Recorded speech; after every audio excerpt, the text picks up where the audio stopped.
বন্ধুরা, বড়দের প্রণাম, ছোটদের ভালোবাসা জেনে আজকে নতুন একটা ব্লগ শেয়ার করছি। আর তোমাদের সবাইকে স্বাগত সুজাতার সংসার।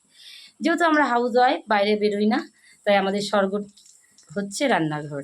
রান্নাঘর থেকেই প্রত্যেকেরই দিনটা শুরু হয় রান্না বান্না দিয়ে।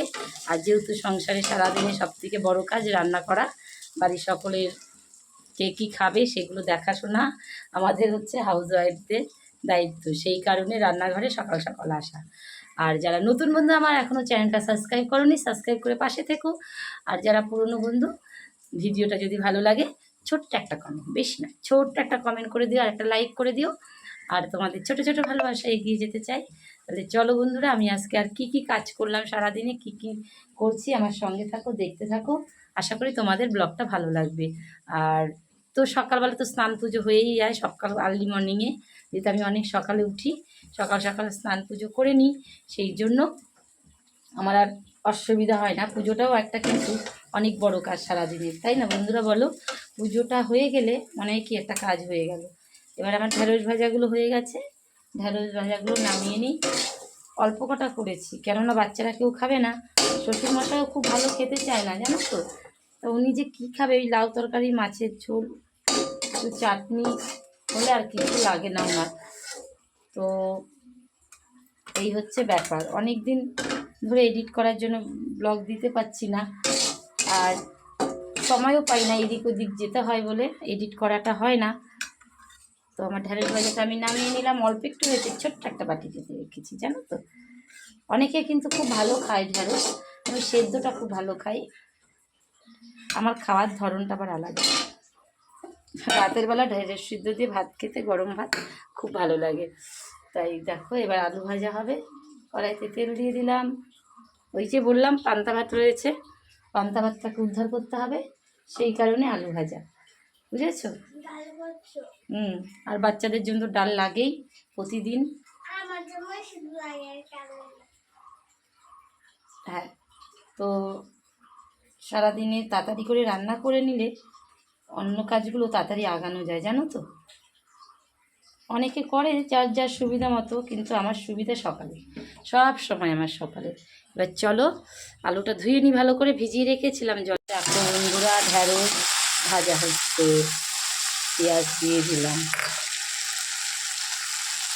তোমরা কে কে ঢ্যাঁড়স ভাজা পছন্দ করো? আমার এই কড়াইটা তেল তেলে হয়ে যাচ্ছে, মাজার ভয়ে এই কড়াইটা ব্যবহার করি। পরিষ্কার কড়াই আছে কিন্তু ব্যবহার করি না। ডাল সিদ্ধ, বাচ্চাদের ডাল লাগে প্রতিদিন। আর এই দেখো, লাউ তরকারি হয়ে গেছে। আর এটা কী বলো তো, খারকুল, চিনো? বউ খারকুল, ভ্যাটকুল, কে কী নামে জানো।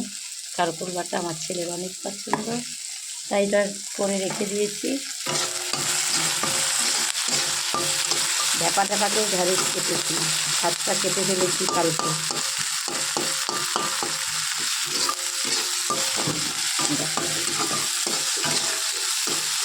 এখন তো সবজি বলতে ঢ্যাঁড়স, পটল, ঝিঙে এগুলোই।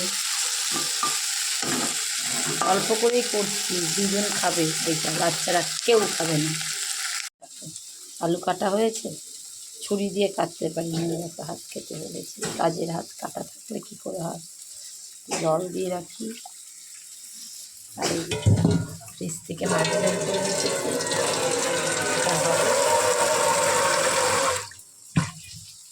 আর এই যে আজকে রান্নাবান্না সকাল থেকে উঠে এই ঢ্যাপসা ঢ্যাপসা করে কেটেছি। কেমন হয় বলো? বটির কাটা অনেক ফ্রেশ হয়। যারা ছুরি দিয়ে কেটে অভ্যস্ত তারা খুব সুন্দর কাটতে পারে, কিন্তু আমার তো অভ্যস্ত নেই, এখন দায়ে পড়ে কাটছি ছুরি দিয়ে। দেখো, এটা একদম বড় হয়েছে। আর অনেক পান্তা ভাত আছে, আজকে পান্তা ভাত দিয়ে আলু ভাজা খাওয়া হবে। আর এই যে আটা মেখে রেখেছি, এটার মধ্যে আটা মেখে রেখেছি। এই হচ্ছে সকালে রান্নাবান্নার আয়োজন। আরও হবে, তোমাদের সাথে শেয়ার করবো। চলো, ঢ্যাঁড়সটা প্রায় হয়ে এসেছে। আমরা যেহেতু ঝাল কম খাই, সেই কারণে একটা লঙ্কা দিয়েছি, সেদ্ধ হয়েছে। এবার হলুদ দিয়ে দিই অল্প করে।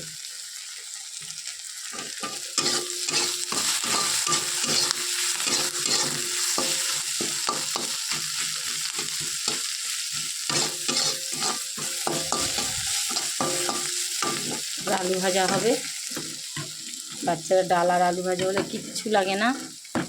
আর চলো, আমার পড়তে বসেছে রান্নাঘরে। কি লিখছে বলো তো? Colour scene. খুব সুন্দর করে হাতের লেখা করো বাবা। দেখো আবার 3টে ঝুঁটি বেঁধেছে, দেখো মজা দেখো। এই দেখো চুল নেই, দেখো দেখো দেখো বন্ধুরা, দেখো এই দেখো 1 2 3টে। এই গার্ডারগুলো মেলায় গেছিলো, ওর দিদি এনে দিয়েছে, তাই ঝুঁটি বেঁধেছে। আরেকটা মজার জিনিস, এই যে আমার হাজব্যান্ড ঢ্যাঁড়স এনেছে। একটা ঢ্যাঁড়স ভালো না, কচি না, সব বুড়ো। মানে 1 কেজির মধ্যে 500 ঢ্যাঁড়স গরুকে দিয়ে দিতে হবে। এর জন্য বাজার করতে দিই না, আমি নিজে বাজার করি। কখনো কখনো তো ইচ্ছে করে, তাই করে নিয়ে আসে, আর এরকম উল্টো পাল্টা কীর্তি করে। আর এইদিকে দেখো উল্টো পাল্টা কীর্তি করে। আর দেখো আম দুটো রেখেছো কত বড় বড়, এগুলো একটু ধুয়ে রাখবো। আমগুলো লেবুগুলো ধুয়ে রাখবো, তার জন্য। আর লাইয়ের খোসা ভাজা কারা কারা পছন্দ বলো? লাইয়ের খোসা ভাজা কাদের কাদের পছন্দ? কচি বলে আমি আলাদা রেখে দিয়েছি, কালকে এনেছি বাজার। আমার শ্বশুরমশাই লাউ তরকারিটা অনেক পছন্দের, সেই কারণে। আর এই যে পটল রয়েছে, এগুলো সব ধুয়ে রাখতে হবে। ফ্রিজের বক্সটা ধুয়েছি বলে এগুলো একটু সরিয়ে রাখলাম। ফ্রিজে কোনো সবজি ছিল না। দেখো আরেকটা জিনিস শেয়ার করছি তোমাদের সাথে। এই দেখো, এই আমটা কাঁচা মিঠে আম, বাপের বাড়ির থেকে এনেছিলাম, দিয়ে গেছে, ভাইজি এসেছিলো। আর দেখো বাড়ির গন্ধরাজ লেবু, একদম টাটকা টাটকা গন্ধরাজ লেবু, গাছের থেকে ছিঁড়ে এনে দিয়েছে। হেভি গন্ধ জানো তো, যা সেন্ট না বন্ধুরা, কি বলবো তোমাদের। এই হচ্ছে আমার সকালবেলার প্রতিদিন থাকে কাজ, সব দিন তো শেয়ার করতে পারি না, আজকে তোমাদের সাথে শেয়ার করলাম। কেমন হলো কিন্তু আমাকে একটু কমেন্ট করে জানিও। এখনও সবজি ব্যাগ ভর্তি এনেছি কালকে বাজারে গিয়ে, সেই সবজিগুলো এখন তোমাদের সাথে শেয়ার করব পরে। আর এদিকে দেখো কতগুলো লিচু, কী বলে, আঙ্গুর ফল এনেছে, এগুলো পচে গেছে, এগুলো বেছে ফেলে দিই। শ্বশুরমশাইয়ের জন্য আঙ্গুর ফলগুলো রাখতে হবে, এগুলো গরুকে দিয়ে দেবো। না, লিচু যখন আনবে তখন খাবে। দেখো এগুলো খাওয়া যায়, এগুলো ননদরা এসেছিলো, শ্বশুরমশাইকে দিয়ে গেছে। বাচ্চারা দাঁতেও কাটে না, উনি যেহেতু বাংলাদেশের মানুষ, প্রচুর ফল খেতে ভালোবাসে, খেয়েও যাচ্ছে, তাই এগুলো ধুয়ে রেখেছি, আবার ধুয়ে দিয়ে দেবো একটু বেছে পরিষ্কার করে। ওনার কোনো ফলে অরুচি নেই জানো তো বন্ধুরা। তো দেখো এগুলো ওনাকে দেব। এই হচ্ছে সারাদিন। ঢ্যাঁড়স ভাজা আমার হয়ে গেছে, ঢ্যাঁড়স ভাজাটা নামিয়ে নেব, তারপরে আলু ভাজা করব পান্তা ভাত খাওয়ার জন্য। এই আলু ভাজাটা করে নিয়ে, মাছ তো দেখলেই, আর কি হয় দেখি। ডালটা কালো হলো কেন বুঝতে পারলাম না। হলুদ দেবো, আমার সেদ্ধ হচ্ছে, জলের কারণেও কালো হয় জানো তো। অনেকক্ষণ জলে ভিজিয়ে রেখেছি, বললাম না আমি কাটতে পারি না, নাচতে না জানলে উঠোন বাঁকা, বড় বড় করে কেটেছি। আর কি বলবো, কিন্তু আমি এরকম করে কেটে অভ্যস্ত না। যদিও বটি দিয়ে কাটতাম তাহলে হতো, কিন্তু বটি দিয়ে আমি আজকে কোনো সবজি কাটতে পারছি না, সেই কারণে তাকিয়ে রয়েছে। কিন্তু অনেকে এত সুন্দর সবজি কাটে, কি বলবো বন্ধুরা, অনেকে খুব সুন্দর কাটে, শাক কুচাবে, যে কোনো সবজি। আমি কোনো দিনই অত ভালো কাটতে পারি না, টাকা কাজটা চালিয়ে দিতে পারি। তো আমার ফাইনালি দেখো আলুটা ধোয়া হয়ে গেল। এবার চলো আলু ভাজা বসিয়ে দিই। তেল গরম হয়ে এসছে।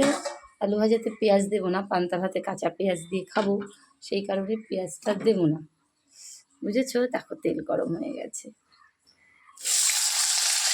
আর আজকে বাজারে গিয়ে বাচ্চাদের জন্য কী আনলাম সেটাও তোমাদের সাথে শেয়ার করব।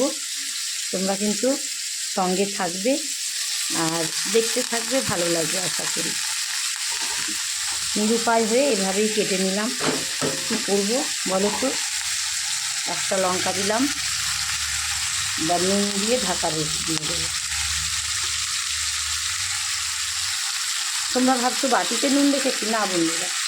তো আমার নুনটা যেহেতু বৃষ্টি বৃষ্টি ভাব এসেছে, তো একটু জল জল হয়ে গেছে, তার জন্য নুনের পাত্রে যে জল হয়ে গেছে একটু জল দিয়ে ডালের মধ্যে দিয়ে দিয়েছিলাম, তাই ধুয়ে দিয়েছি, উপুর করে রেখেছি। ওই দেখো নুনের পাত্রে উপুর করে রেখেছি। আর এদিকে আলু ভাজাটা বসিয়ে দিয়েছি, ঢাকা টাকা দিয়ে দিই, তবে সেদ্ধ থাকুক। চলো, এই দেখো আজকে দই রুই বানাবো। দই যে মশলা করে রেখেছি দই রুইয়ের, দেখেছ? এই যে খারকুল পাতা বাটা, লাউ তরকারি, ঢেঁড়স ভাজা, আলু ভাজা, পান্তা ভাত দিয়ে খাওয়ার জন্য ডাল, রাঁধুনি ফোড়ন দিয়ে ডাল হয়েছে, বুঝেছো? এটাই আজকের খাওয়া দাওয়া। বন্ধুরা, তোমাদের সাথে শেয়ার করলাম সকালবেলা রান্নাঘরের কাজকর্ম। তারপরে বিকেলবেলা চলে গেলাম বাজারে। বাজারে দরকারি কাজ সেরে, তো ছেলে মেয়ের জন্য নিয়ে আসলাম বিরিয়ানি। ওরা এখন খাবে। এখন ঘড়িতে 9:30 মতো বাজে। তো ছেলে বলে দিয়েছিল মা বিরিয়ানি খাবে, তার জন্য বিরিয়ানি নিয়ে এসেছি। দেখো, মেয়ের জন্য অল্প একটু, মেয়ে এইটুকুনও খেতে পারবে কি না সন্দেহ। ছেলের আমার ভীষণ পছন্দ বিরিয়ানি, সেই কারণে বিরিয়ানি এনেছি। আর দেখো বিরিয়ানিটা আমাদের এখানে বেশ ভালো বানায়, জানো তো। তো আমি খাবো না, আমাদের ভাত রয়েছে, তো তরকারি টরকারি সমস্ত রয়েছে, ওগুলো খেলে নষ্ট হবে, সেই জন্য তো ওদের জন্য নিয়ে এসেছি। আর আমার আজকের ব্লগটা কেমন হলো তোমরা কিন্তু কমেন্ট করতে ভুলো না। আমি যে সকালবেলা রান্নাঘরে কী দৌড়ঝাঁপ করে কাজ করি, সকলেই করো আমার মতন, তো সেটাই তোমাদের সাথে শেয়ার করলাম। যদি ভালো লেগে থাকে প্লিজ একটা ছোট্ট লাইক করে দিও। আর যদি নতুন বন্ধু হয়ে থাকো চ্যানেলটা সাবস্ক্রাইব করে পাশে থাকো। দেখো রাতের বেলা ছেলে মেয়ের জন্য বিরিয়ানি বাজারে গেছিলাম, নিয়ে এসেছি। তাহলে আজকের মতো টাটা। অনেক ভালো থেকো, সুস্থ থেকো, সাবধানে থেকো।